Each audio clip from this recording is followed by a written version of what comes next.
విద్యార్థులు కొత్త ఐడియాలతో ముందుకు వెళ్లాలని టీఎస్ఆర్టీసీ ఎండీ సజ్జనార్ సూచించారు. మేడ్చల్ జిల్లా ఘట్కేసర్ మండలం చౌదరగూడలోని Nalla Narasimhareddy group of education society ఆధ్వర్యంలో ఫెస్ట్ కార్యక్రమం నిర్వహించారు.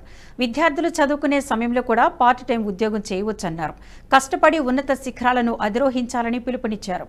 ప్రతి ఒక్కరూ హెల్మెట్ ధరించి ట్రాఫిక్ రూల్స్ పాటించి తమ ప్రాణాలు కాపాడుకోవాలని కోరారు. డ్రగ్స్, ఇతర చెడు అలవాట్లకు దూరంగా ఉండి చదువుపై దృష్టి పెట్టాలని సూచించారు. యాన్యువల్ ఈవెంట్గా పెట్టారు. 13 సంవత్సరాలుగా చేస్తున్నారు. చాలా సంతోషం అనిపించింది. ముఖ్యంగా 18 కాలేజీలు వాళ్ళు వచ్చారు. 2600 మంది రిజిస్టర్ చేసుకున్నారు. అంటే ఇది ఒక మినీ నేషనల్ కాన్ఫరెన్స్ లాగా అనిపిస్తుంది. చాలా చక్కటి గ్యాదరింగ్. నరసింహారెడ్డి గారు అద్భుతమైన ఇంటిగ్రేటెడ్ క్యాంపస్ పెట్టారు. దాంట్లో నేను కోరుకున్నది ఒకటే, ఏంటంటే మనకు ఇన్నోవేషన్ అంటే కొత్తది కనుక్కోవాలి, కొత్త విషయాలు మనం చర్చించుకోవాలి. దాన్ని సమాజానికి ఉపయోగపడే విధంగా, అంటే మనం ఇప్పుడు ఉన్నది డిజిటల్ ఏజ్లో ఉన్నాం కాబట్టి మనకు ముఖ్యంగా ఆరోగ్య సమస్యల విషయంలో మాట్లాడాను నేను. దాని విషయంలో ఏంటంటే అర్లీ డయాగ్నోసిస్ అనేది చాలా ఇంపార్టెంట్. దానికి ఆర్టిఫిషియల్ ఇంటెలిజెన్స్ వాడవచ్చు. చాలా కొత్త స్టార్టప్స్ వస్తున్నాయి దాంట్లో. అలాగే డయాగ్నోస్టిక్స్, ట్రీట్మెంట్ విషయంలో కూడా 3D ప్రింటింగ్ అనేది వస్తుంది.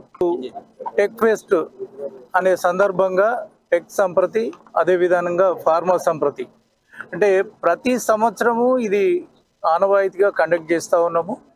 దీంట్లో ముఖ్య ఉద్దేశం ఏంటి అని అంటే, పిల్లలు మా దగ్గర చేరిన తర్వాత ఈ 4 సంవత్సరాలు వాళ్ళు నేర్చుకున్న దాన్ని, వాళ్ళు అభ్యసించిన దాన్ని, వాళ్ళకున్న నాలెడ్జ్, ఇక్కడ ఇంప్రూవ్ చేసుకున్న నాలెడ్జ్ని వాళ్ళు ఇక్కడ ప్రజెంట్ చేయడానికి ఈ రోజు నుండి 3 రోజులు కంటిన్యూగా వాళ్ళకి అవకాశం ఉంటుంది. ప్రతి ఈవెంట్ ఇక్కడ అటెండ్ కావడం చాలా సంతోషం అనిపిస్తుంది.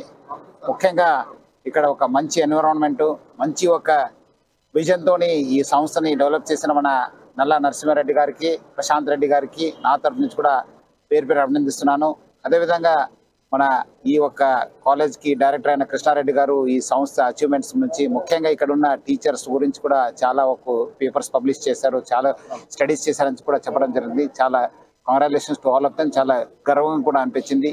ఈ ఒక్క ఫెస్టివల్లో పిల్లలు కూడా మనము పెరుగుతున్న టెక్నాలజీ కావచ్చు, దాని నుంచి కూడా మన జరిగే ఒక తప్పులు కూడా కొన్ని జరుగుతున్నావు. సో దాని గురించి కూడా జాగ్రత్త ఉండాలని చెప్పి కోరడం జరిగింది. అదేవిధంగా లైఫ్లో కూడా డిసిప్లిన్గా ఉంటే ఏమి సాధించవచ్చు అని చెప్పి కూడా చెప్పడం జరిగింది. నేను ఎందుకంటే ఇప్పుడు అంతకుముందు పోలీస్ ఆఫీసర్గా, ఇప్పుడు ఒక మేనేజ్మెంట్లో, కార్పొరేషన్లో పనిచేయడం జరుగుతుంది. నా అనుభవాన్ని కూడా స్టూడెంట్స్గా చెప్పడం జరిగింది. ప్యాషన్తో పని చేయాలి, అప్పుడే మనం లైఫ్లో సాధిస్తానని చెప్పడం జరిగింది.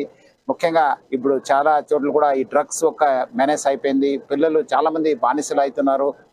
ఆ డ్రగ్స్ నుంచి కూడా దూరం ఉండాలని చెప్పి కోరుతూ చాలామంది దేశభక్తి గురించి మాట్లాడతారు.